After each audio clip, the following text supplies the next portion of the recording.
அன்பார்ந்த சகோதர சகோதரிகளே, இன்றைய தினம் கொடுக்கப்பட்டிருக்கிற 2 வாசகங்கள் ஏறக்குறைய ஒரு நாள் தியானத்திலே பேச வேண்டிய கருத்துக்கள். அவ்வளவு கருத்துக்கள் இதில் இருக்கிறது. சுருக்கமாக இன்றைய தினம் ஆரோக்கிய அன்னை நினைவு நாளிலே கூடியிருக்கிற நாம் தெரிந்து கொள்ள வேண்டிய, அறிந்து கொள்ள வேண்டிய ஒரு கருத்துக்களை பற்றி மட்டும் நாம் இன்று சிந்திக்கிறோம்.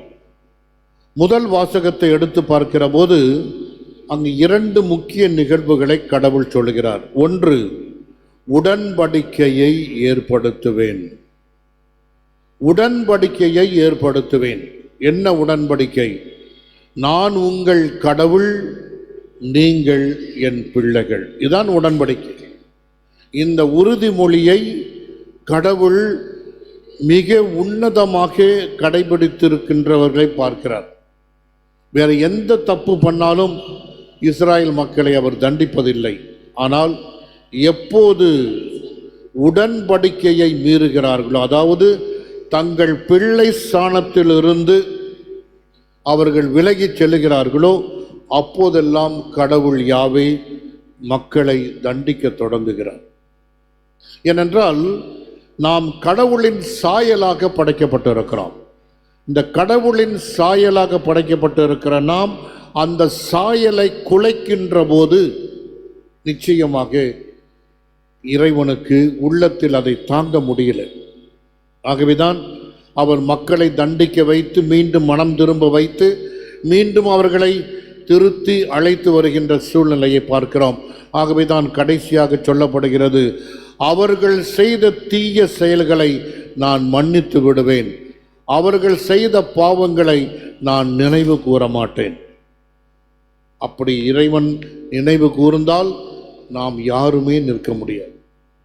கடவுள் மன்னிப்பதால், நம் பாவங்களை அவர் மறந்து விடுவதால், மீண்டும் புதிய பிள்ளைகளாக நம்மை ஏற்றுக்கொள்வதால் மட்டுமே தான் நாம் இன்று வரை வாழ்ந்து கொண்டிருக்கிறோம். அன்பார்ந்தவர்களே, அப்படிப்பட்ட ஒரு சூழ்நிலையிலே இறைவன் சீடர்களை பார்த்து கேட்ட அதே கேள்வியை இன்று உங்களையும் என்னையும் பார்த்து கேட்கிறார்.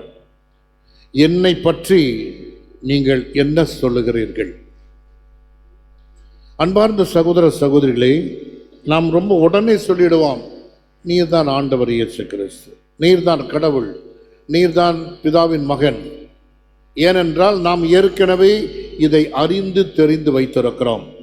ஏற்கனவே நமக்கு திருச்சபையின் வழியாக இந்த அறிவை இறைவன் நமக்கு கொடுத்திருக்கிறார். ஆனால் சீடர்களிடம் இந்த அறிவு கொடுக்கப்படவில்லை. புதுமைகளை பார்க்கிறார்கள், அதிசயங்களை பார்க்கிறார்கள், நன்றாக செய்து கொண்டிருக்கிற தன் போதனைகளை கேட்கிறார்கள், அதிலே மலைத்து போய் உட்கார்ந்திருக்கிற மக்களின் ஆச்சரியத்தை பார்க்கிறார்கள். நம்பிக்கையோடு விசுவாசத்தோடு மக்கள் இயேசுவை தேடி வந்து கொண்டிருக்கிற அந்த சூழ்நிலையை பார்க்கிறார்கள். ஆனால் அங்கே யாருமே இயேசுவை ஒரு இறைவனின் மகன், கடவுளின் மகன் என்று அவர்கள் நினைத்து பார்க்கவில்லை. இவர் ஒரு இறைவாக்கினர்கள் சிறந்தவராக இருக்கிறார் என்றுதான் மக்கள் எல்லாரும் நினைத்து கொண்டிருந்தார்கள். இப்படிப்பட்ட சூழ்நிலையை தான் ஆண்டவர் இயேசுவுக்கு ஒரு சின்ன ஆசை. அதாவது நெருக்கமாக இருக்கிற தன்னுடைய 12 அப்போஸ்தலர்களை பார்த்து, மற்றவங்க என்ன சொன்னாங்க, ரைட், நீங்கள் என்ன சொல்லுகிறீர்கள்? அப்போது உடனே பேதுரு எழுந்து சொல்லுகிறார், நீ இறைமகன், கடவுளின் மகன். அன்பார்ந்த சகோதர சகோதரிகளை, இதை நமக்கு ஆண்டவர் எடுத்து சொல்லுகிற போது ஒரு வாக்கியத்தை சொல்லுகிறார். இது நீயாக சொல்லவில்லை,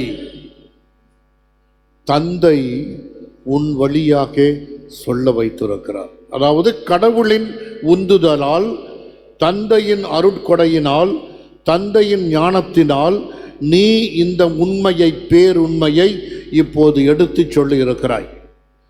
ஆகவே நீ இப்பேற்பட்ட ஒரு சிறந்த உண்மையை எடுத்து சொன்னதால் ஆண்டவர் இயேசு உடனே அவனுக்கு பாருங்க, அவருக்கு பேதுருவுக்கு ஒரு சிறந்த பதவியை கொடுக்கிறார். பாதாளத்தின் வாயில்களை கொடுப்பேன், மோட்சத்தினுடைய திறவுகோள்களை கொடுப்பேன், நீ யாரெல்லாம் அங்கே அனுப்பி வைக்கிறோ அவங்க மட்டும்தான் யாரெல்லாம் நீ அனுப்பாமல் இருக்கிறியோ அவங்களாம் இங்கேயே என்று ஒரு பெரிய அதிகாரத்தை பேதுருவுக்கு முன் வைக்கிறார். பேதுருக்கு ரொம்ப சந்தோஷம். நான் சொல்லிட்டேன், இந்த வார்த்தையை சொன்னோன்னே எனக்கு என்ன மாதிரி ஒரு பெரிய அதிகாரத்தை கொடுத்துருக்கிறார் அப்படின்னு நினச்சிட்டு இருந்தார். அந்த நேரத்தில் அவருக்கு ஒரு சோதனை கொடுக்கப்படுகிறது. என்ன சோதனை? எப்படி அவர் உண்மையினை தந்தையின் வாயிலாக பேசினாரோ அதே தந்தையின் வாயிலாக திருமகன் பேசுகிறார். இன்னும் சில காலங்களில் என்னை பிடிப்பார்கள், அடிப்பார்கள், உதைப்பார்கள், சாற்றையால் அடிப்பார்கள், முன்முடி சூட்டுவார்கள், சிலுவையிலே இழுத்து சென்று என்னை சாகடித்து விடுவார்கள், ஆனால் நான் உயிர் தெழுவேன் என்று சொல்கிறார். இதை கேட்டதும் பேதுரு, இதுவரை ஒரு பெரிய ஸ்தானத்தில் உட்கார்ந்து கொண்டிருந்த நினைவில் இருந்த பேதுரு இயேசுவை பார்த்து, இதெல்லாம் சொல்லாதீங்க ஆண்டவர், பாருங்க எவ்வளவுக்கு ஒரு கடினமான வார்த்தை. அதாவது கடவுளின் திட்டங்களுக்கு எதிராக நாம் வாழ்க்கையை அமைத்தால் இதே வார்த்தை தான் நமக்கும் கொடுக்கப்படுகிறது. போ அப்பாலை சாத்தானே, நீ எனக்கு தடையாய் இருக்கிறாய். யாரெல்லாம் குழந்தை அந்த உண்மை உருவிலிருந்து, ஸ்தானத்திலிருந்து, தந்தையின் அன்பிலிருந்து, பாசத்திலிருந்து நாம் விலகி செல்கின்றோமோ, யாரையெல்லாம் நாம் பாவத்தில் விழ வைப்பதற்கு நாம் நம்முடைய சூழ்ச்சியினை செய்து கொண்டிருக்கிறோமோ, அப்போதெல்லாம் ஆண்டவர் பேதுருவுக்கு சொன்ன அதே வார்த்தை, போ அப்பாலே சாத்தானே.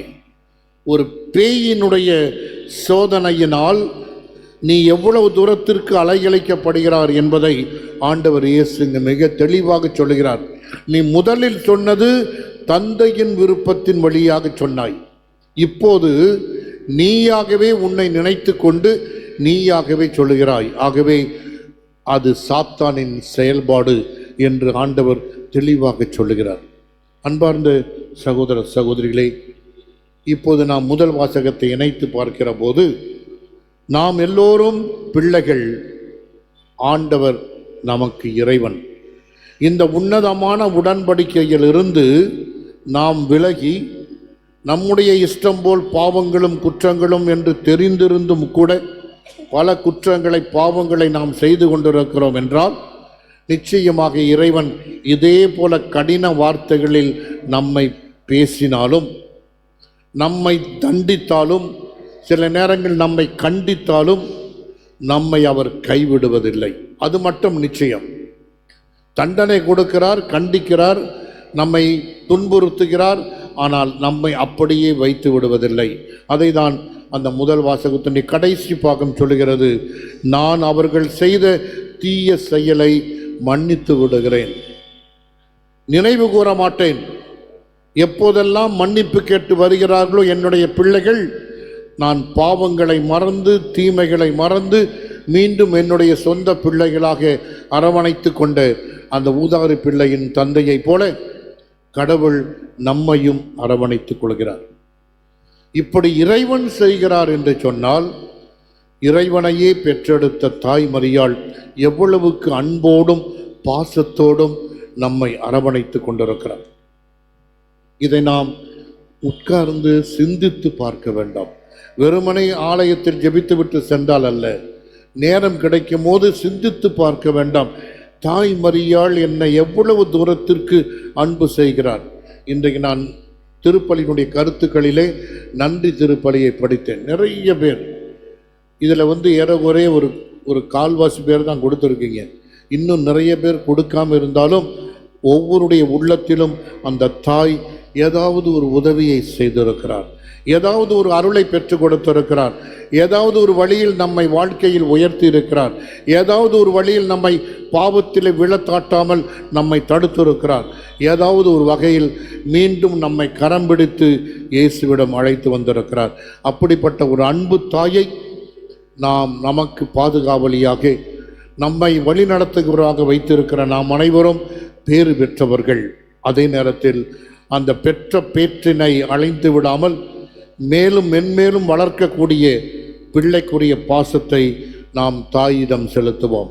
அப்போது தாயினுடைய பாசமும் அன்பும் நம் மீது ஆட்கொள்கிற போது எப்பேற்பட்ட பாவங்களையும் விடுத்து எப்பேற்பட்ட தீய சூழ்நிலைகளிலிருந்து நாம் வெளிவந்து இறைவனுக்கு என்றுமே பிள்ளைகளாக வாழ்கின்ற பேற்றினை, உண்மை நிலையினை இறைவன் நமக்கு தர வேண்டும் என்று சொல்லி நாம் தாயின் வழியாக இன்று மன்றாடுவோம்.